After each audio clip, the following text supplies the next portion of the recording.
Moi, ce que je reproche à cela, c'est qu'il n'y a pas beaucoup d'auditions et de moins en moins sur le président de la République ces derniers temps. Qu'est-ce qu'il fait? Il nous envoie un appât, le Covid. Donc on attendait vraiment le Covid, parce que tu as été présenté comme ça. Et finalement, le Covid, ça a été pratiquement de ce qu'on a pas parlé, on a parlé tout le reste. Oui, c'est un clip de campagne, et vous le savez très bien.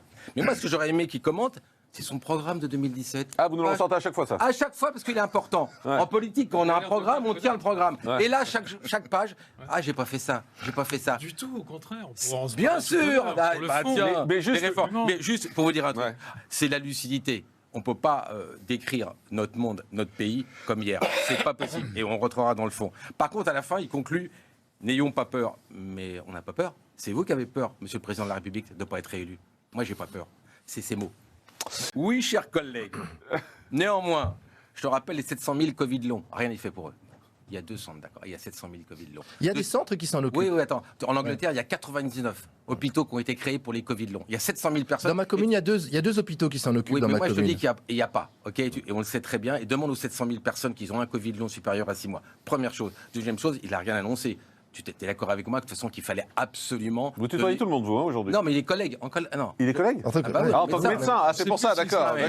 Oui, c'est pour ça. Alors, je savais plus si vous étiez en tant qu'UDI ou en tant que médecin. D'accord, c'est pour ça que vous le tutoyez. Pardon, de médecine. D'accord, excusez-moi. Les autres, je vais aller vous voyez. Vous m'avez rappelé. C'est la double casquette. Ce que je disais, c'est que hier, ce grand débat qui devait être, comme on nous l'a annoncé sur la Covid, ne l'a pas été. Tu es d'accord avec moi qu'on a annoncé quelque chose qui, entre toi et médical, et il faut mettre sur le passeport, il faudra la 3e dose. Le taux d'anticorps se casse la gueule. on va en parler, je crois. On va y venir. Alors, on y vient. On y vient. Rétablissons les choses. On n'est pas une pandémie, c'est le nombre de morts, d'accord, et on est classé 24e. On n'est pas bien classé en nombre de morts, c'est ça. Mais je reviens sur la gestion de la Covid. Maintenant, je reviens à ce que tu disais tout à l'heure, chers collègues, je te tutoie parce qu'on est médecin. Et ça me va. Tu as raison. C'est-à-dire que dans un monde idéalique, on ferait un dosage d'anticorps pour savoir. Mais tu sais très bien que ce n'est pas une préconisation de la CPAM ni de personne. Tu le fais toi, je le fais moi, mais théoriquement, on n'a pas à le faire. Dans le monde idéalique, en effet, il faudrait doser le dose d'anticorps. On ne peut pas le faire, c'est clair, au niveau national. Oui, mais tu peux le faire ponctuellement dans ton cabinet, oui. C'est pas une prérogative, c'est pas un ordre du ministère de la Santé. Mais je reviens à quelque chose. Aujourd'hui, on nous parle des plus de 65 ans. Je regrette, il va falloir taper aussi en dessous et on arrivera de façon en dessous très rapide. On aurait pu le faire plus rapidement. Pourquoi? Je donne mon exemple. 62 ans, 2 vaccins. En août, je suis descendu à 91 en oxygène. Ce que je veux te dire que 65 ans, ça n'a aucun sens. En oxygène? Oui, je suis à 91, d'accord. Donc j'étais très mal et j'étais vacciné très tôt. Parce qu'on sait aujourd'hui que ce vaccin, et c'est la seule chose qu'on ne savait pas, c'est que la durée d'immunité est à 6 mois et après ça chute à 47%. La 3e dose, si vous avez mis 2 doses obligatoires, vous devez mettre médicalement, logiquement, la 3e donc, obligatoire. il y aura une 3e dose obligatoire. Mais c'est évident. On prend en direct. Non, dans les pays qu'a cité M. Philippot, ce sont des pays qui ont adhéré largement initialement à la vaccination. Oui, mais sans pass sanitaire. Oui, nous, on est obligé de passer par le pass sanitaire pour que les gens adhèrent à la vaccination. On s'est rendu compte que ça patinait sur les vaccinations. Et donc, les autres pays, l'Espagne, toutes leurs personnes qui sont âgées ont été vaccinées. Nous, on a 15%. Mais pourquoi les gens ont adhéré en Espagne ou en Suède et pas en France? Parce qu'on leur a pas menti. Parce qu'il y a eu... Mais non, en Italie, c'est la même chose. L'Italie vient de mettre le pass sanitaire en place. Quand vous entendez M. Véran qui dit le contraire, on se rend bien compte. Attendez, depuis le début de cette émission, on est à peu près à 6 interventions d'opposants et à 1 intervention ennemie. Oh non. Voilà. Donc, écoutez, il y a quand même, non mais il y a quand même des limites à ne pas dépasser. Philippot, Divisio, on a 2 médecins. Le Rassemblement National. On a 2 médecins. Oui, mais il vient aussi en tant qu'UDI. Donc c'est la double casquette. Donc si vous voulez, il faut laisser un peu de temps quand même pour expliquer tout ça. Vous arrêtez pas de parler. Excusez-moi, vous arrêtez pas de parler. Mais c'est le reflet de la France. On est attaqué de toutes parts. On n'a pas besoin de leçon démocratique. Comment croire des ministres successifs, qui soit Madame Buzyn qui nous dit que le masque ça sert à rien, et Véran qui dit qu'il n'y aura pas 3 zones obligatoires, ils mentent tout le temps. C'est ça l'adhésion. Véran, il a menti. Alors attendez, niveau de vos dirages. Déficit commercial jamais aussi fort en France. Inflation 2,6% en octobre. Endettement record. Voilà depuis que M. Macron est arrivé l'endettement de la France. Cette image suffit. C'est sûr qu'on peut dépenser de l'argent comme il fait aujourd'hui, d'accord? Mais l'endettement de la France, il est là aujourd'hui. Oui, 2008, 2009, 2010, M. Macron était là. Oui, mais attends, toujours, il ne faut pas accuser le passé. Quand tu arrives, il faut améliorer les choses. Est-ce que le bilan est bon ou pas? Non, le bilan n'est pas bon. Sinon, les entreprises vont bien, l'économie va bien, la croissance va bien. Écoutez, après une guerre, il y a toujours un rebond de l'économie partout. Ça se fait chez nous comme ça se voit à chaque fois, puisque c'est bien le président qui a dit que c'était une guerre. Donc après une guerre, ça remonte, c'est normal. Sauf que l'inflation va nous rattraper, et d'ailleurs tous ceux qui vendent le disent. En 2022, en 2022, quand l'inflation va grimper comme on nous annonce et tous les vendeurs et les centres commerciaux nous le disent, ça va faire très mal dans la bourse et pas seulement un chèque de 100 € suffira. Très rapidement. On ne peut pas dire aux gens on ne fait pas de réforme à cause de la Covid. Parce que tout simplement, il n'était pas prêt. Pendant la Covid, on n'a pas tous travaillé en télétravail. Mais ces excuses sont... Regardez-moi, j'ai le bilan qui est ici. C'est pas un mandat que vous avez fait de 5 ans de réforme. Je suis désolé, il n'y a rien qui a été fait. Ils prévoient... Ils ont eu le Covid quand même. L'assurance chômage... Et alors, on ne peut pas travailler L'assurance chômage, c'est rien. Le Covid, il n'a pas fait 5 ans. C'est rien. La SNCF, c'est rien. Je suis désolé. Soyons sérieux. Jérôme Dubus, toutes les réformes qui n'avaient pas été faites auparavant. L'assurance chômage, la réforme du Code du travail, la réforme de la SNCF, tout ça n'avait pas été fait auparavant. Mais vous voulez le nombre de réformes qui devaient être faites dans ce programme? Mais vous n'avez même pas fait un quart de ce qui a été promis. Et me dites pas à chaque fois la Covid qui a duré 2 années. Maintenant, demandez aux gens. Ce qui est important sur les réformes, c'est l'impact sur les citoyens.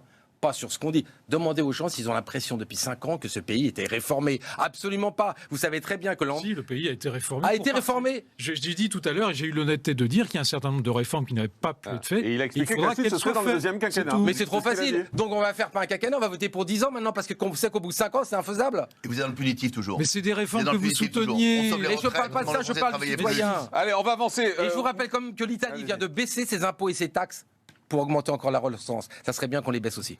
Je voudrais qu'on... Il y a 2 sujets en effet qui manquaient, la sécurité et notre système de santé. Non, la sécurité, on attends, en a parlé. je finis. Attends, je peux finir. Sécurité et système de santé qui s'effondrent à tous les niveaux. Sur la sécurité, c'est important de dire des chiffres, mais le ressenti, le vécu des citoyens. Demande aux citoyens si aujourd'hui ils vivent mieux, il y a une meilleure sécurité. La réponse est non. Je suis un citoyen comme les autres. Et alors tu dis quoi? Mais c'est ce que je viens de dire. Ça va mieux. J'ai dit que l'exemplarité de la réponse pénale n'était pas... Non mais j'entends pas, attends, réponds à ma question. Est-ce que tu as l'impression que comme le dit le président, tout va bien et ça va mieux? Mais il n'a pas dit ça. Okay. Il a dit qu'il fallait aller plus loin. Réponds à ma question. Est-ce que ça va mieux depuis qu'il est arrivé en sécurité? Réponds, s'il te plaît. Regarde-moi. Regardez-moi, monsieur. Oui. Oui ou non? Est-ce que vous avez l'impression que la sécurité va mieux dans notre pays? Mais il fallait aller plus loin, c'est tout. Réponds oui ou non. Est-ce que c'est possible un jour qu'un politique puisse répondre oui ou non? Surtout quand il est député. Mais non, je suis pas député. T'es quoi? Rien. T'es rien. Eh ben réponds-moi.